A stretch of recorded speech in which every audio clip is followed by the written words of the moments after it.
Hi everyone, welcome back to my channel. My name is Michaela, and in today's video I am here to talk about the 23 books that I want to read in the second half of 2023. So I am choosing to do this style of video instead of making a TBR video for the month of July. I feel like I preface every video with this statement, but here we go again. I'm gonna say it again. I have been having a very difficult time with the reading lately. I've been in a reading slump. I've been reading a lot of books that I haven't been enjoying, and it's been affecting me. It's been affecting my mood, and I think some of that mental block around reading might be coming from me creating TBRs for the month. Because I'm a mood reader, it's really hard for me to stick to a specific list of books that I'm telling myself I have to read these in the month. Because as soon as I tell myself that I have to read these books, it becomes like a school assignment, and I want to rebel and I don't want to do it. I want to get back to loving reading. I want to get back to enjoying what I'm reading, and I think that starts with me mood reading and picking up whatever I want and not feeling pressured to read the books that I'm making this arbitrary list every month and telling you guys, okay, I'm gonna read these, and then I don't read any of them. I feel guilty, I feel pressured, and it's just not, it's not a good headspace if you want to enjoy this hobby. So pretty much I'm gonna take a break from making a TBR at least for July, probably August as well, and we'll see when I make another TBR video. But pretty much if I don't get to them, I don't get to them. I'm not making a specific list of books because I'm so tired of pressuring myself saying you have to read these books, because then the reading slump just keeps going every month. It's like a cycle, and I'm here to end the cycle. We're breaking the cycle today.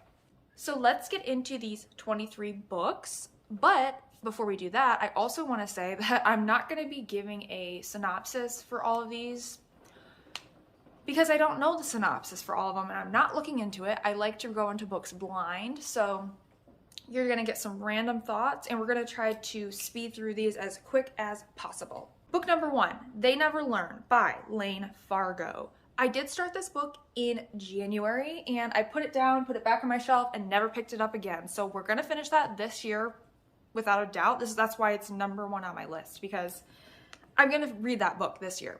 Number 2, The Change by Kirsten Miller. This is another one that I also own a physical copy of, and that's something else I need to be doing a better job at, is reading books for my physical TBR, because I am such a library fan, supporter.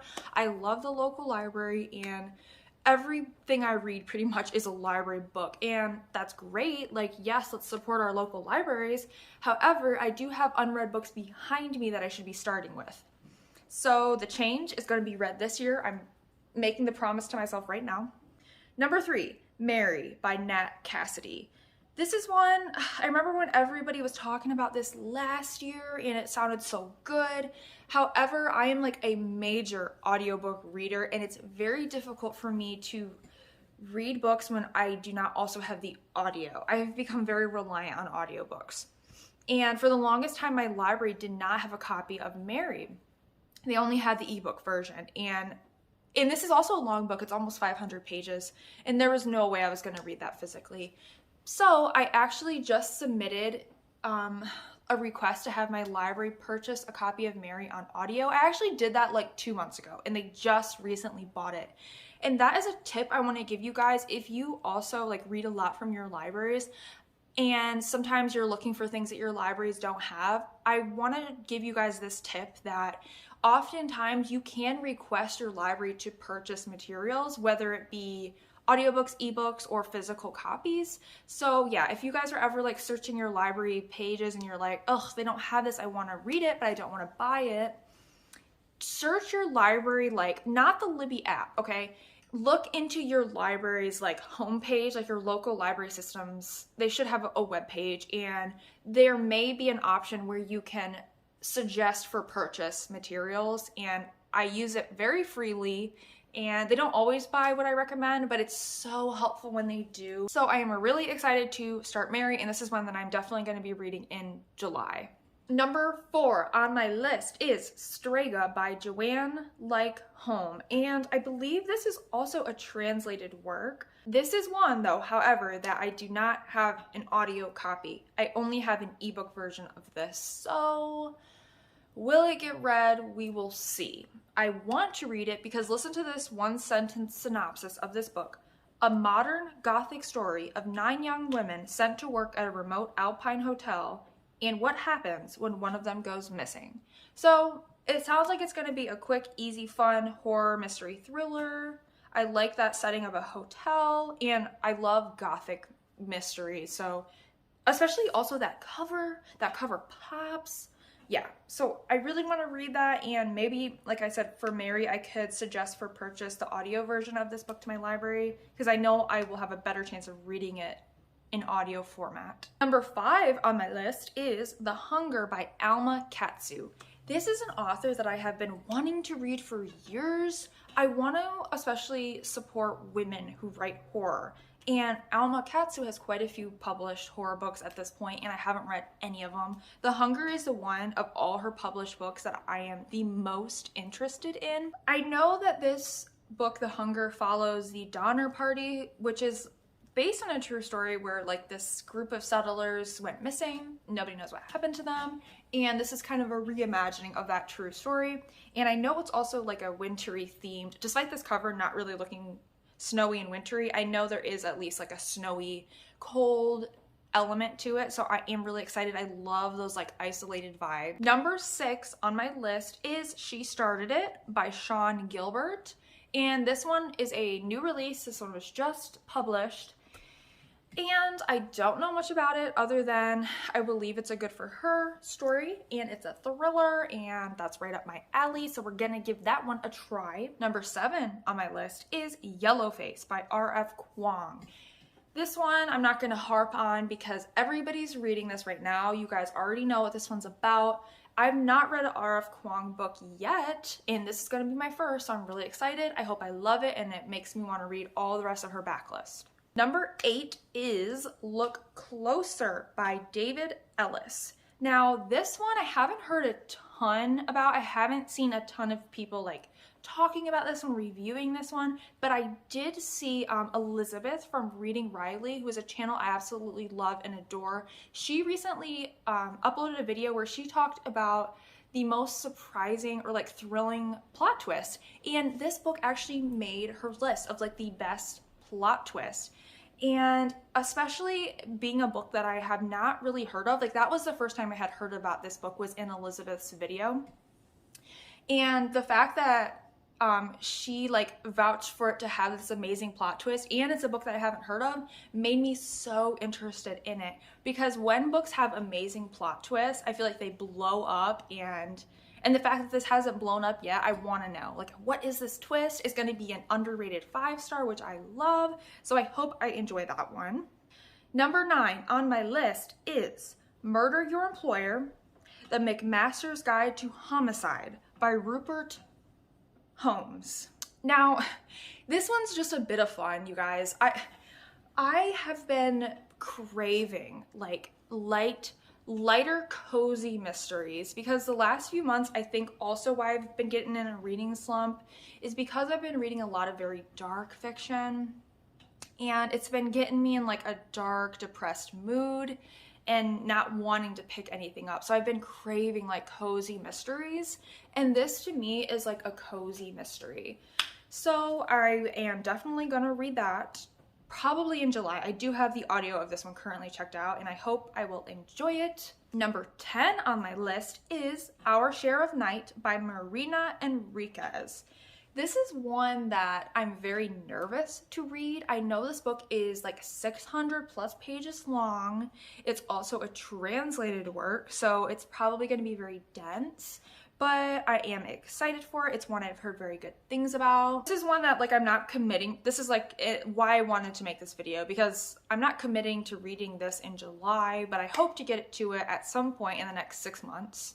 Number 11 on my list is one that I'm embarrassed that I have not read yet, and that book is Mexican Gothic by Silvia Moreno Garcia.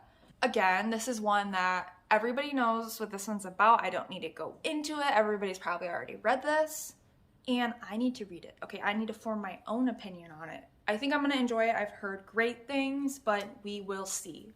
Number 12 on my list is The Troop by Nick Cutter. Similar to Mexican Gothic, this is another one that I'm slightly embarrassed that I haven't read yet. I want to know what the body horror is about. I've heard it's horrifying, and I like to form my own opinion on things, so I want to know, like, what am I going to think of it? So I definitely want to fix that and check out The Troop in the second half of 2023. Number 13 on my list is one that you may not have heard of, and that book is 𝚲𝚃 by Stephanie 𝚆𝙸𝚃. Now, this one is purely like a cover read for me. That cover is so bizarre. Like, this woman is coming out of the ground and she looks like a carrot or a beet. And I want to know, what is the symbolism behind this cover, behind this woman who's growing out of the ground and looks like a carrot? So 𝚲𝚃 is marketed as horror, fantasy, gothic, and yeah, this was published at the end of 2022. This is one, again, that I really haven't seen many people speak about, and I want to read more like underrated books. I don't want to just pick up what everybody else is talking about, what everyone else is reading, although I also want to read those books too. I want to vary what I'm reading, you know? I want to make sure on my channel that I'm reading like underrated books, smaller titles, and not just like the biggest new releases, which I do gravitate towards a lot. I pick up a lot of new releases. This is me trying to pick up things that you may not have heard of and see if I love it, see if I can recommend it, and find like some underrated 5 stars. Number 14 on my list is The Things We Do to Our Friends by Heather Darwent. Don't know much about this one other than it is a dark academia, and I own a physical copy of it, and I need to read it, okay? I need to read from my physical TBR. The next book on my list is another one for my physical TBR, and that is Vita Nostra by Marina and Sergei 𝚲𝚃𝚃. 𝚲𝚃𝚃𝚃?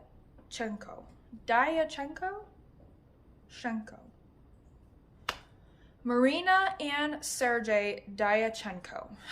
Okay, Vita Nostra is another dark academia. It's another one that I've heard is a very weird, like weirdly written, weird fiction book. And I love those weird books, you guys. Like those, I live for the weird fiction, like bunny, you know, magical realism, weird stuff. So I think I'm gonna love Vita Nostra. I have like really strong, like high expectations for it, but I feel like it's also going to be a very dense read. It is also a translated work, so we'll see. I'll get to it when I get to it.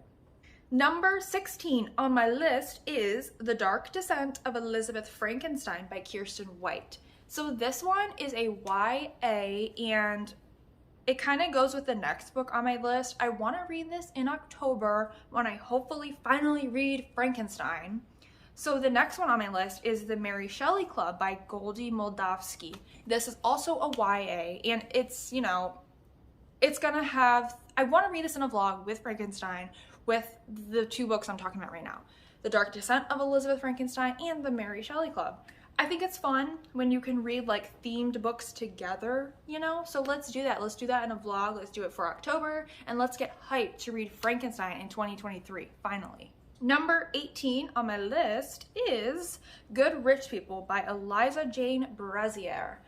And do I know what this book is about? No. But do I love this cover? Yes. I know that this is a thriller, and I did just read my first book from Eliza Jane Brazier, and that was Girls and Their Horses, and I will speak about that in my June wrap-up. But I enjoyed it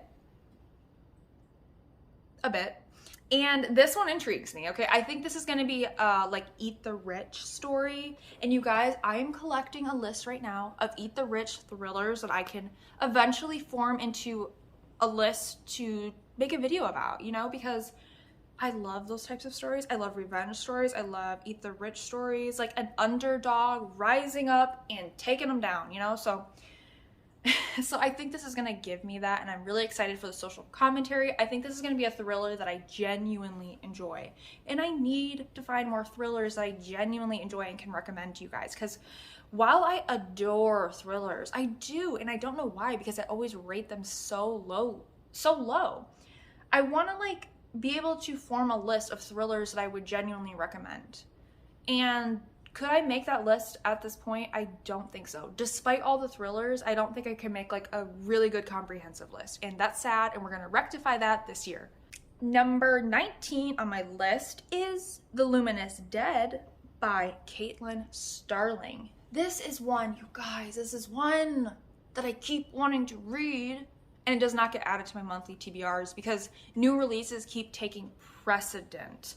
However, this is one that I have saved like on my so my library, my Libby app. You guys can do this too on your Libby apps. I don't know if you ever tag things, but I have like so many lists on my Libby app, different tags, and I have like a whole TBR tag of audiobooks, blah blah blah. And this is one, I'm always browsing my TBR on there, and I keep passing it. I'm like, oh, why haven't I read that? I'm gonna love that. I need to read that because this is like touches on so many buzzwords for me. So I know this has a sapphic element to it, and I know this also is like a cave horror. And oh my God, you guys, I love cave horror, okay? Think like The Descent, one of my all-time favorite horror movies. There's actually a lot of horror cave movies. But The Descent is the one that always comes to mind for me. If you guys can recommend me other like cave books, that's horror books that take place in a cave. I love survival stories, especially like when it's underground. There's a few I can think of. I think it's The Silence by 𝚆𝙀𝚃𝙷. That's one on my TBR. What's the other one? There is another one that was recently published. Something about when the toll ring bell. I don't know. That one's a new release. I'll put the title down here. But if you guys can think of some other cave horror books that you can recommend me, please let me know, because that's like my favorite thing ever. One of my all-time favorite tropes is like when it takes place in a cave. Number 20 is The Remaking by 𝚆𝙗 𝚆𝚃 Now, I read Ghost Eaters by 𝚆𝙗 𝚆𝚃, and you guys, that was one of my favorite books that I've read so far in 2023. I adored Ghost Eaters so much. So I want to read the rest of 𝚆𝙗 𝚆𝚃 backlist, starting with The Remaking, because it sounds really interesting. I know it's like it has something to do with like haunted film. And the remaking a movie, like remaking an old horror movie, something. I shouldn't try to give you a synopsis when I don't know the full synopsis, but I know I'm gonna enjoy this. I hope I'm gonna enjoy this. I love the cover. Yes, we're gonna read that at some point. Number 21 on my list is Have You Seen Her by Catherine Mackenzie. Now, this is another one that I am interested in because of the setting. So in this thriller, we are following 3 women with dark secrets whose lives intersect in the picturesque and perilous Yosemite National Park. I love the idea of this taking place at a park, and it feels to me like it's going to be a survival story. That's all I need to know. I'm going to probably read this one in July. Number 22 is another new release, and that is The Whispers by Ashley Audrain. Now, I did have this one checked out from the library. However, I did not read it in time, and I had to return it, and everybody wants to read this book right now. The holds are like out the door, you know? So I got moved to the bottom of the list. It's gonna be a couple weeks, and probably won't get to it in July, but I am excited for it. I really, really enjoyed The Push by Ashley Audrain, and I have very high hopes for The Whispers as well. Finally, number 23, Mayfly by CJ Lead. Honestly, I hate this cover. I hate this cover. I could have added this cover to that video I did where I was roasting book covers because, oh God, I don't like this cover at all. It really honestly turns me off from the book. But I know that this is a horror, and it's a horror with an unlikable female protagonist, and unlikable in the way where it's going to be the sort of story where it's like, I support female wrongs type of thing. I don't know if she's a serial killer or what Maeve is, but I know she has this very like toxic, problematic trait about her. So I am interested in that, and I am going to try to read that soon here. But those were all the books that I want to read in the second half of 2023. And like I said, I won't be filming a July TBR. I probably will not be filming an August TBR, and let's see if we can break this reading slump. I honestly think that that is the thing, is like me making these monthly lists for myself it's too much pressure, and I feel guilty when I don't read everything, and I think I'll enjoy these books more when I'm just picking them up freely as mood reads, you know? So yes, that is all I have to talk about in this video. Have you guys read any of the books on this list? I know quite a few of them are not new releases, and quite a few of them are very popular books that have come out in the past. So if you guys have read any of the books on this list, which one should I start with? Okay, tell me which book I need to read first. That's it. That's it, you guys. I've got nothing left in me. I'm so like, I feel so dead today. Like I have no energy. I feel so like, I feel like a walking zombie. So I was worried to film this because I'm like, my energy levels feel so low today. And I hope I was able to like project some energy in this video because I really feel like a zombie today. So best of luck to all of y'all watching this video in your July reading. I hope you guys have an amazing July reading month. Okay, let's have great reading months. I'm like manifesting it, okay? I'm manifesting an amazing reading month because I have not had one since like March, and I'm not okay with that. So we're doing this in July. Other than that, thank you guys so much for watching, and I will see you in my next video.